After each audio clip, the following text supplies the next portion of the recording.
Аллилуйя. Эзэн магтагт болтугай шинэ өглөөний мэнд хүргэе.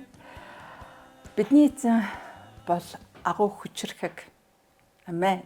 Тэ бүгдээрээ аавда хандаад залбирцгаая. Мөнхийн аава тандаа баярлалаа. Та бол сайн эзэн. Аава энэ шинэ өглөө та бидэнд бас өөрийн сануулсан үгээрээ биднийг бас ухааруулах болтугай гэж эзэн Есүсийн нэрээр залбирanгуйлаа. Амен. Амен. Тэгээд өнөөдөр сонсож байгаа хүн нэгбрийн дээр эзний хайр нэгүсэл дүүрэн байх болтугай. Тэгээд бүгдээр өнөөдөр Эфес номын 5-ын 3-аас 13-ыг хамтдаа уншицгаая. Тэгээд өнөөдрийн сэдэв бол таны сүсэглэл хаана байна вэ? Таны сүсэглэл хаана байна вэ? За би эндээс дүрдээ. Харин ариун хүмүүст үл нийцэх аливаа садар самуу бузар булаа явдал шунлан та нарын дунд огт бүү дурддаг.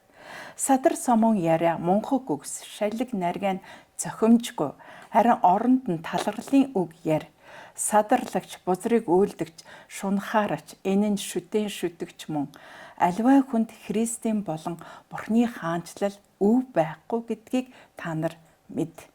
Хинч та нарыг хоосон үгсээр бүү мэхлэг. Учир нь эдгээрээс болж Бурхны уур хилэн дуулуургүй хөвгүүдээр буудаг юм. Иймд тэдний хамсаат нь бүү бол урд нь харанхуй байсан та нар өдгөө эзэн дотор гэрэл тул гэрлийн хүүхдүүд ёсоор яв. Гэрлийн үр жимсэн бүхий л сайн зөвхт байдал ба үнэн дотор байна. Ингэхдээ эзэн таалагдах юмыг ол. Харанхуй үр жимсгүй ажлуудад бүү оролц харин тэдгээрийг илчил. Учир нь тэдний нууцаар үйлсэн зүйлсийг ярихад ч ичмээр юм. Харин гэрлэр илчлэгдсэн бүх зүйлд харагддаг. Амен. За бидний бахархал болсон Илч Паул Эфес чуулганд сануулга өгч байгаа. Бузар зүйлээсээ эрх сануулга өгч байгаа. За өнөөдөр ч гэсэн бидэнд бас энэ зүйл бас сануулга өгч байна. Тэр өнөөдөр таны эзэнд итгэсэн итгэл яг тууштай байна уу? Тэгээд зуны сайхан дэлгэр цаг бид нар аялал зугаалга тийм ээ байглаар үзэсгэлэнтэй байгалийн Монголын байгалийн үзэсгэлэнтэй газруудаар аялдаг байгаа. Миний хувьд ч гэсэн сая аялаад ирсэн байгаа. За үзэсгэлэнтэй газар очих болгонд нэг бартаад замууд байдаг. Та нар анзаарсан баг тий. Одоо жишээ нь Алтай 5 богд ч юм уу эсвэл 8 нуур ч юм уу. Ингээд иймэрхүү гой газруудаар очих болгонд ийм бартаа замуудаар бид нэр аялдаг байгаа. Тэгвэл өнөөдөр бид нэр хэдийгээр итгэлийн амьдралаар яваад тууштай явж байгаа учраас заримдаа бартаа замыг туулдаг байгаа. Тэгээд бартаа замыг туулаад тэр ялсан мэдрэмж бас Бурхны тэр гайхамшиг зүйлүүдийг олж хардаг байгаа.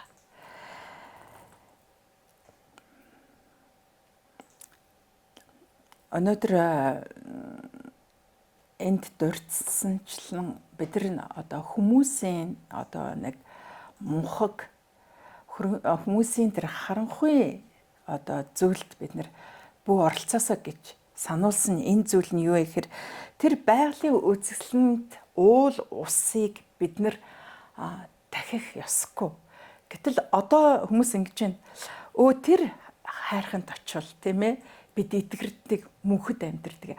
Тэр хайрханд очивол одоо мөнгөтэй санхүүтэй болдгийн гэд тэр уул усыг тэр хадыг шүтэж байгаа байхгүй. Тэгээд мөрөгдөг. Тэгээд зан үйлдэл хийж өргөл барьц өгдөг. Мөн тэгээд яадгүй гэхээр зэрэг тэнд очиод хүмүүст хилээд идэг. Энд өнөөдөр та нар энэ ууланд гарсан бол чи тгий шүү. Энэ одоо газар очисон бол чи мөнх амьдрий шүү. Тэ чиний эрүүл мэнд сайжрын шүү. Чи мөнгөтэй болно шүү гэд ийм зүйлүүдийг яриад идэг. Харин итгэж бидний хувьд ямар байх вэ гэж яг тэдний дагцсан тэ зарим итгэж үнэхээр тэрэнд нь мэхэлцсэн. Энд явал ингэдэг юм уу гэсэн дотор нь сэтгэл төрж идэг. Харин бид нар тэдний хамсаатан болж болохгүй маа. Тэр уул усыг дахиж болохгүй маа. Тэднийг шүтэж сүсгэлж болохгүй маа. Яг гэвэл энэ уул ус энэ байгалийн үсгэлэн гоог Бурхан өөрийн гараараа бүтээсэн байхгүй юу? Амен. Тэгвэл бүтээгч эзнээ хүндэлж, бүтээгч эзэндээ сүсгэлж мөрөхгүй байж уул ус түүний бүтээсэн газар нь очиж мөрөгдөг байж болохгүй маа гэдгийг өнөөдөр энд сануулад байна. Тэгээ өнөөдөр тэр шүтэн шүтэж, тийм үү? Тэр шунал, тийм үү? Тэр харанхуй хоосон дими үгэнд нь мэхлэгдээд байх вэ. Тэгээд Монгол ёс заншил айгуу тийм юу байдаг, дандаа л уул усыг шүтдэг тий, нар гарлаа гэл нарандаа цайны дээжээ өргөдөг ч юм уу, тийм үү? Энэ хайрхан бол ширүүн хайрхан шүү, аргахдахгүй бол болохгүй шүү гэж мөрөгдөг ч юм уу. Нэг иймэрхүү зүйлийг хөдөө орон нутагтаар явхаар зэрэг заавал хүмүүсээс үнэхээр чихээрээ сонсдог байгаа. Тэгвэл өнөөдөр бид нэр байгалийн үсэлэн гоог хараад Бурхныг алдаршуулдаг байгаасаа, Бурхан талархал өргөдөг байгаасаа, харин тэр уул усад мөрөгдөг нэгэн бүү байгаасаа, бүү мэхлэгдээсээ тэр харанхуй ажилд бүү оролцоосоо гэж би та нарыг бас уриалж байна. Өнөөдөр Библи бас сануулж байна. Амен. Тэгвэл агуу Бурхан үнэхээр алдар нь байх ёстой.